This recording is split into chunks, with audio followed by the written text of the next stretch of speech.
Well, welcome everybody. My name is Brian Poole. I'm the Technical Account Manager at Epic Games. Today we're going to talk a lot about virtual production. And so let's start off with introductions. Al. I'm Al Lopez. I'm president of Stargate Studios. And we've been working with Brian and their team to develop tools that are going to help us, help our clients in virtual production. I'm Daniel Gregoire. I'm actually chairman of the board now, an original founder of Halon. We've been around for about 16 years, and we specialize in visualization for games, films, a little bit of DoD work, and some other fun side projects as well. Ryan Beagan. I'm the virtual production supervisor at the Fox VFX Lab, and what we do is, visualize movies during their pre-production and production phases in the Unreal Engine.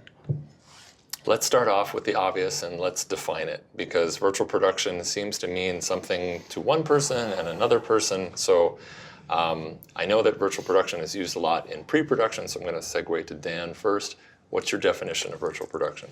It is really any application of a digital methodology to a more traditional filmmaking process at really any level, whether it's simply knocking the green screen out behind a character to frame up for an environment that's going to be put in later, or adding a digital character that an actor may need to play off of or to frame for height differences, all the way through to what these guys are doing, which is the full enchilada: mocap, simulcam, face cam, performance capture, and a whole bevy of other things as well. Really, if you're solving a problem using a digital tool in a production environment, you're technically probably doing some form of virtual production. Okay, so we're going wide with the definition. I am, yeah. Okay. Al, how about you? It's too early to narrow it down. We narrowed it down a long time ago. No, actually, it's for us, it's, offering our clients the opportunities to do absolute set replacements or partial set replacements. To add to that, exactly what Dan said, it is any form of production. So like early on, we were using camera tools and, involving a cinematographer. Now we're involving seamstress or production designer and thinking of it like we're a construction department, and really be on set and, have the gaffer, have the DP, have the production designer, have the editor, have everyone on set buy off on the film and send that to the visual effects vendor that then has a blueprint that's more than just some motion capture or, some green screen to replace. It's the whole picture. Got it. Okay. Can you give me a little bit of background as to how you use virtual production for previs, for standard production, and then the techniques that you're using it? One of the things that's starting to change really, and it's happened on a few movies before this, but traditionally you'd have production design that makes some beautiful concept art, and then some sort of low poly version would go to set and it'd be the first time anyone saw it. Sure. And that always, that inherits reshoots, that inherits mistakes. What's really changed now is because we can get this into a game engine that has a nice enough look that everybody actually wants to participate. The production designer wants to participate, the director wants to participate, and make notes and scout things before they shoot things. Put on a VR headset, make notes for each other, understand the scale of things. So now, we have a pipeline with Halon where we're giving them, with a mocap system, hundreds and hundreds of minutes of animation, really, to then, visualize in the game engine. We're worried not just about the characters anymore. It's effects. It's, more fog, less fog, decisions like that, clothing, dynamics of clothing, how's the cloth move? That's usually a decision that's like the very last second before it goes into the movie theater. And now it's happening while we're in the midst of production. We're making those calls on, how thick is that robe? Glenn Derry, obviously, he worked with James Cameron on Avatar. Yep. Okay. How does your new pipeline in virtual production compared to what you got or what he did on Avatar? Same with Steven Spielberg and Tintin, Ready Player One. It was a lot of camera and animation. Now it's look dev, it's look development, it's shader development. That's a big one. Yeah, and what they're really solving is the issue when you're shooting everything digitally, that you're missing that live performance. You're missing the inspiration you get when you go onto a location and you see the sun setting over the tree, and it's like, okay, gotta get that, right. shoot. Right, your actors aren't there, right? And so every little piece that we can pour into the aesthetic tapestry of what we're giving them to shoot at this particular stage is important because it inspires, it informs, and it leaves a lot less to be guessed about later on. Okay. Using Unreal on Welcome to Marwin, which I was also involved with, I want to see that so bad. Yeah, It's so good. It is. So like they had this really hard problem where they were committing to photography, the faces, right? But none of the rest of the environment. It was all just gray suits and blue screen. And so the DP wanted to actually see live on the game engine, what does the rest of this environment look like if I turn on that light and fill from this side? And he could see the whole village, the miniature village, the dolls, everyone, and get an idea that the composition, because there was no going back on what they committed to Steve Carell's face. Right. And that was totally, without a game engine, we wouldn't have been able to do that. Let's go over to Stargate, and you guys are using video walls in a unique way, and you're doing things live and shooting live with real-time graphics. We got into this looking at the virtual sets, but now with the walls, what we're looking at is what we, like I said earlier, in-camera solutions.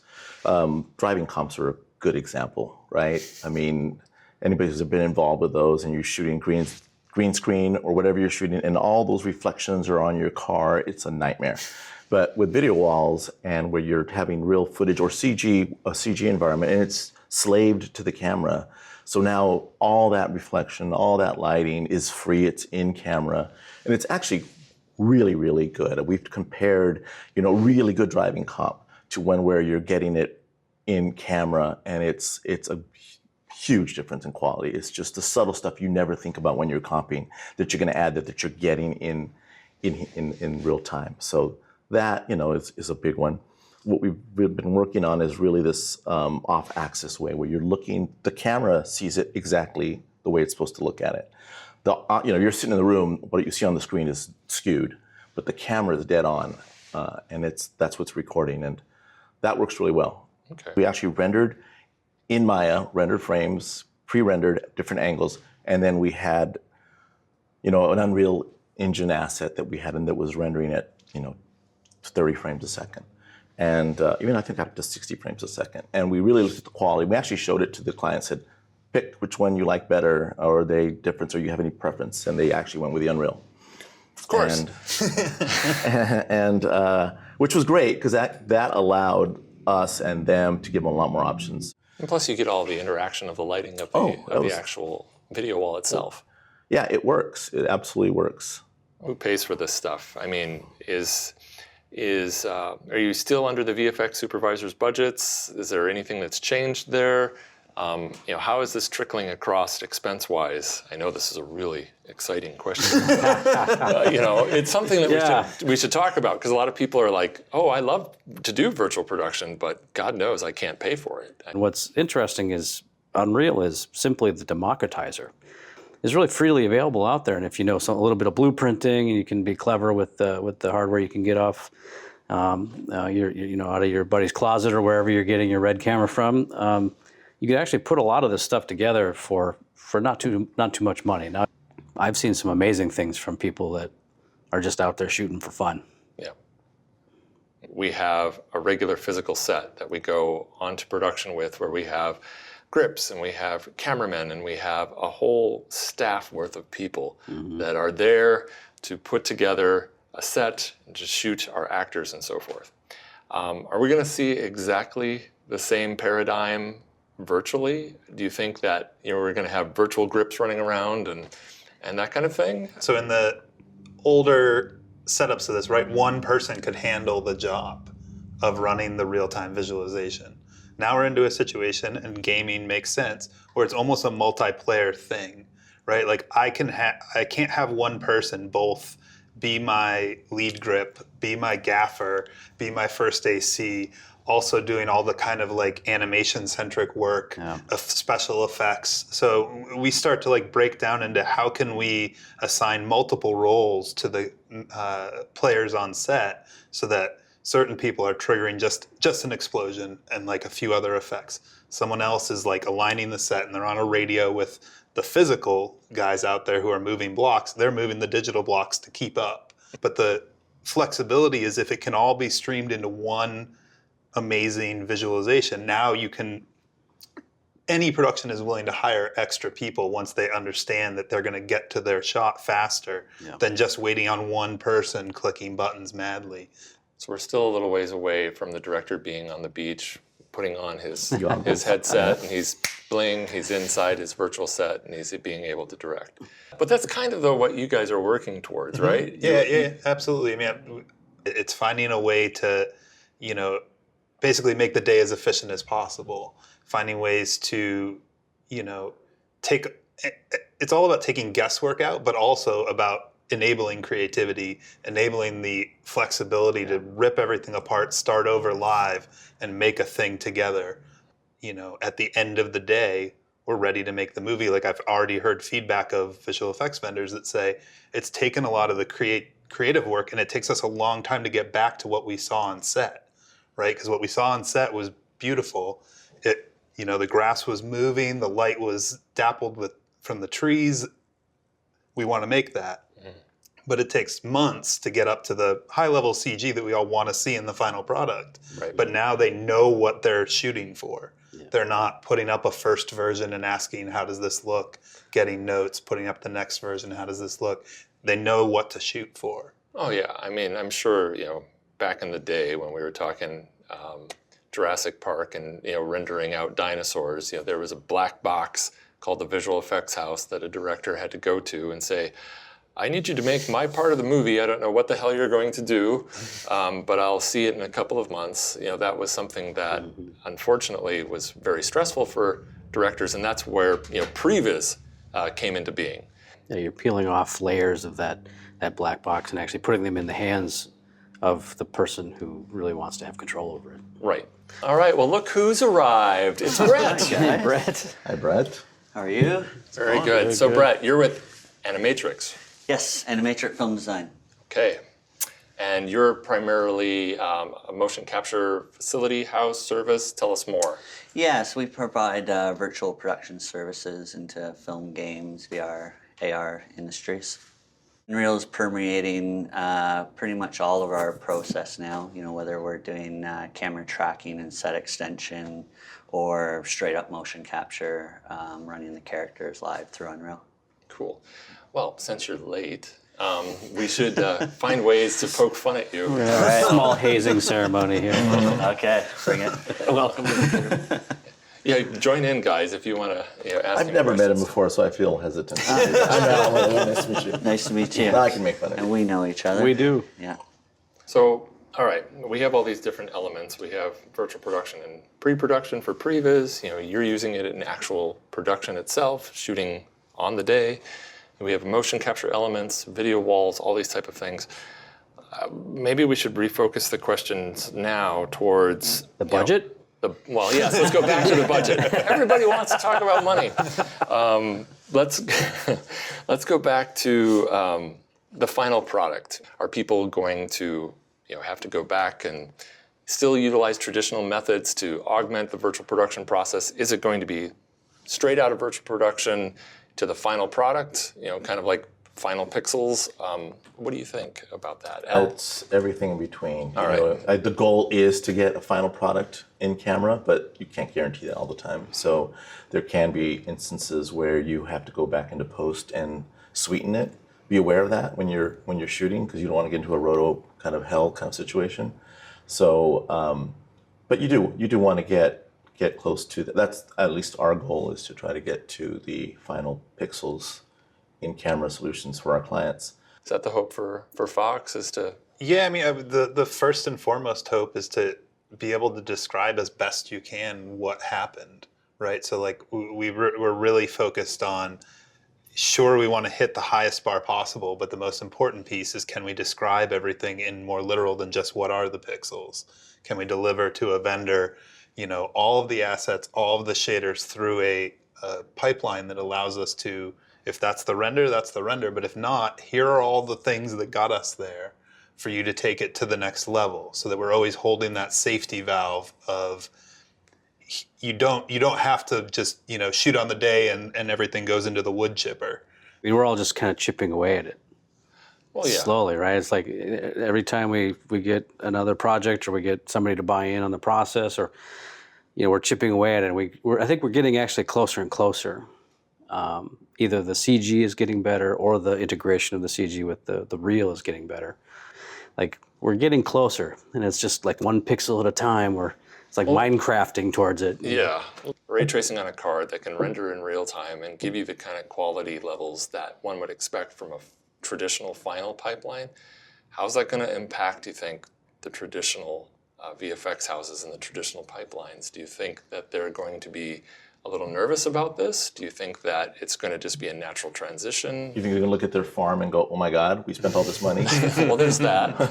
Well, Yeah. they're going to have virtual production teams, really, if they want to participate in that.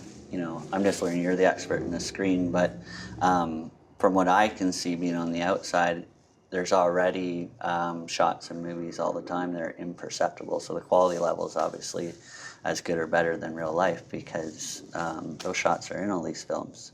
And we're even seeing them not just with the LED walls, but even with projector technology. These shots are in films. Yeah. And so, if you can take 50% of the shots in a scene or a sequence, and those don't have to go to comp or roto or anything, they're just in the can. That's exactly the goal. Yeah. Find out the opportunities to create these video walls and these environments, and however it is that you eliminate green and blue, just to start with that. Yeah, and listen, I mean, the big video card, heavy iron type stuff, that's, in my mind, still sort of brute forcing, right? We're just pushing as much power and as much polys as we can at things. We're not even really talking about AI and machine learning yet. If you look at like deep fakes, right? The deep fakes explosion on Reddit, basically, which, if you're going out there to check it out, please don't, because it's not safe for work mostly. But if you look at like the test they did with Carrie Fisher, you can accomplish some pretty amazing effects using AI algorithms now that will actually, I think, do away with the need to be building complex facial models with skin systems and muscle systems. I mean, some of this stuff I think is going to kind of turn the corner and suddenly become a nearly hands-free process as these AI tools start to evolve. Mm-hmm.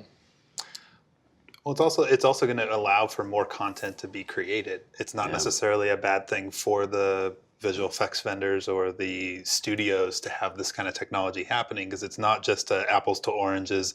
Now you don't need as many people or as many computers, because now we have all these streaming platforms. We have content everywhere. And so now you open up the possibility of these top-end visual effects houses not just working on one tentpole movie a year. If they can render it on the graphics card that's right at their workstation, you open up the possibility of getting 5 or 6 movies or a whole, game. There could be, right now there's one Game of Thrones. In 10 years there could be almost every show to that level of visual effects because they're able to work so much faster. Yeah, and we've all been dreaming of making our own content. Suddenly the tools are that much better where we can actually, and the distribution platforms are so ubiquitous now, you can actually have a shot as a service company with your tiny little margins to actually make your own content and get it out there and maybe even participate in that the way we just haven't been able to in the past because the barrier to entry was so high. I will say for us, whatever we create in an Unreal Engine, it's gonna be compared directly to a real world photographic plate. Mm-hmm. So some things are easier to hit, and some things are more difficult. I'd also say audience attitudes are changing. I mean, everybody's watching stuff on their cell phones now. It doesn't have to be on a giant screen, and with YouTube and other platforms like that, you're seeing for better or for worse, the quality of content going this way, and our ability to create content going this way, and eventually, instead of it having to get to here, we only have to hit here, and we still have a chance to actually participate in the marketplace. So, for better or for worse, I think that actually is an equalizer. We're painting a really bright future for virtual production and the next gen, but there's probably some concerns too. Maybe we should address a little bit about some of the difficulties in working with virtual production. You want the creative up front, you want them to see it in camera and walk away with it, but they're used to going back and saying, you know what, I just changed my mind. I don't want that background anymore. Exactly. Green screen, blue screen allows them to do that. Okay, we'll change the background or whatever. you do it in camera. It's it's like shooting there. out on location. You Yeah, they can't have to just decide change it. now. Yeah, so that's something that's going to take some getting used to because they're kind of spoiled. People are spoiled and used to being able to make that call later, change it. But with that screen, you can just put up a green card. Yeah, And you're done. Yeah, it's like, there you go. You want green screen? Big Fine, LED here, have your wall. green Done, screen. Yeah, done, yeah. There's quite a lot of challenges. The virtual production teams are the new kid in school, and there's some resistance or confusion about how we fit in. So I've noticed on set, I've had VFX soups pull me aside, and they're like, "Oh, I'm so glad you're here. I'm used to being the hated one on set, and now you guys yes, now don't you know are. who you are." Taking So the they're mantle, like, they don't know what the virtual production team is doing, and so they're like, they're in the way. There's doing this and that. They don't realize that we're actually a vital piece to the way the vision of the film, and so I think the VFX guys are happy to lose the position as the Oh, previs too. Yeah, I know. We carried that mantle for a while. For quite a while. Still do sometimes. Yeah. anyone that slows down shooting is not good. Not liked. Yeah. Directors too are really starting to latch on to this process, and they're taking it and running with it. And I know that you guys have worked with some directors that they're actually in the engine and they're working it and providing everything up front, and they're like, look what I made. Yeah. The first and foremost thing is when a director does it, there could not be a bigger stamp of approval on what's been done, right? Of course. So on the one hand, you have the greatest blueprint you could possibly have to where does the sun go? Where does the tree, how many trees, how many ferns, Sure. all those sorts of decisions. That's the whole idea of virtual production, is that instead of waiting till you've done something to ask the director, it's getting the director to just tell you what they want, and then they can see and they know it's what they want. So yes, we have a director who's getting into the engine by himself late at night and editing scenes together, dressing the set, and then we'll all get the download on that the next morning, or in the afternoon. That's kind of the future of where he's kind of leading us. Now we're going to go even further down the positive side of things. And let's start blue skying a little bit about how we see virtual production in 5 years, maybe even 10 years. Well, how about if I just put my phone on my head or turn on my ocular implant and I log into the cloud and it's all just there? Oh yeah, it's 5 years. Yeah, well, 10 probably, yeah. I mean, the curve is starting to logarithmically go up, right? It's going up sharper and sharper every month we turn around. I assume some clever people are gonna like the idea of controlling everything and write scripts that will work with the technology, so they can be in one room, shoot a whole movie, and it can go to editorial. Looking at studios that are, and I'm talking like Pinewood or something like that, they're looking at smart sets where they're looking at a stage that is addressing this type of technology and they're embracing it. And that's going to be a big game changer, I think, within the next 5 years, where now it's an environment for a director to walk in and it's built for that. There's the tracking is built into the set. The virtual headsets are part of the experience, and bringing virtual sets and screens and everything else all together onto a set that accommodates that is something I think will happen within the next probably couple of years. Yeah, you can literally have an Unreal engine-powered virtual library of assets and everything else, and the director's like, I need a chair here, I need a wall over here, and start positioning and moving things. He can move it around with his phone or his iPad and actually physically put things himself and slide it around things, or with a production designer. They're going to be part of the process as well. Yeah, they're working on cameraless mocap systems. You could potentially just walk into the volume and just act out the thing that he or she wants to see, and then that'll be applied to whatever the character is for the digital reconstruction, and then you're shooting. What's really interesting too is lighting, right? Bidirectional lighting, where the set, if you're lighting to an actor, right, then your virtual environment has to reflect that in real time, right? Because you're going to light the light to the set, they're going to light to the actors, and so that has to be, you have to have that in your virtual world to make them blend together. And vice versa, if you have a big red blinking sign on a wall, then you want that on your actors. So I'd like like to thank all of you for coming and helping us with this conversation and this discussion on virtual production. Thanks for having us. Brian, I'm very disappointed we didn't get back to the budget. I know, we have to talk more about money. You wanted to end on a positive note. Oh, sorry, I forgot about that.